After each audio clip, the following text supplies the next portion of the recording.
Каждые выходные успешный красноярский предприниматель Дмитрий Суханов вместе с сыном отправляется на берег Енисея собирать мусор за горожанами. Минут за 10 семья набирает 3 мешка пластиковых отходов. Бизнесмен признается, дворником по совместительству он стал из-за желания жить исключительно в чистом городе. Но главное — это привить сыну-подростку эко-привычки. Так что свою позицию Дмитрий озвучивает на молодежном сленге. Ну, в смысле, не стрёмно ли? Не стрёмно. Стрёмно вот не замечать вот это. Не надо воспитывать детей. Себя воспитать, они станут такими, как ты.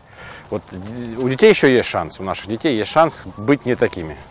А вот что делать со взрослыми, которые уже так привыкли и, знаете, они, наверное, уже принюхались. В это время красноярка Наталья Павленко возвращается домой из магазина с сумкой из ткани. Девушка решила поставить эксперимент и прожить месяц без пластика, никаких полиэтиленовых упаковок. И совсем скоро, сама того не ожидая, села на диету. Без пластика это вообще никак не прожить, потому что все абсолютно упаковано в пластик.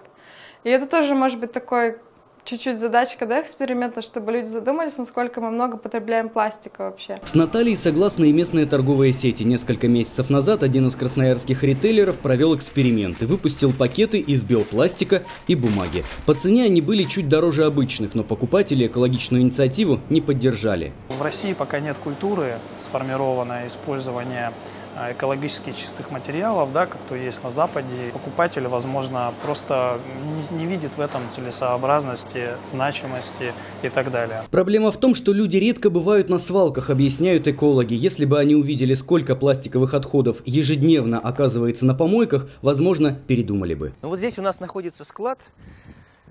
Он без замка, любой может приехать его открыть. 2 года назад активист Сергей Кириллов решил собирать пластиковый мусор и увозить его на переработку. К инициативе подключились коллеги. Сегодня в его экологичном проекте участвует более 300 человек. Один такой контейнер набирается за месяц. По идее, это объем отходов лишь от одной стандартной хрущевки. Если есть человек, который заинтересован, он может свою семью сподвигнуть, он может сподвигнуть знакомых, друзей. Когда человек перестает к пластику относиться как к мусору, начинает относиться как к вторресурсу, к вторсырью, все эти вещи отходят на второй план. Это все как-то становится просто. И место дома находится, где это можно хранить. Ну, небольшой пакетик там поставить и накопить. Я думаю, что это может стать бизнесом. Пока это больше, скажем, расходов. Экология в России пока действительно остается довольно дорогой. Те, кто решил жить в мире с природой, говорят, что их расходы увеличились процентов на 20-30. Это траты на перевоз мусора до перерабатывающего завода или выбор продуктов в экологичных упаковках. Тем временем, согласно статистическим данным, каждый житель России производит в год тонну отходов.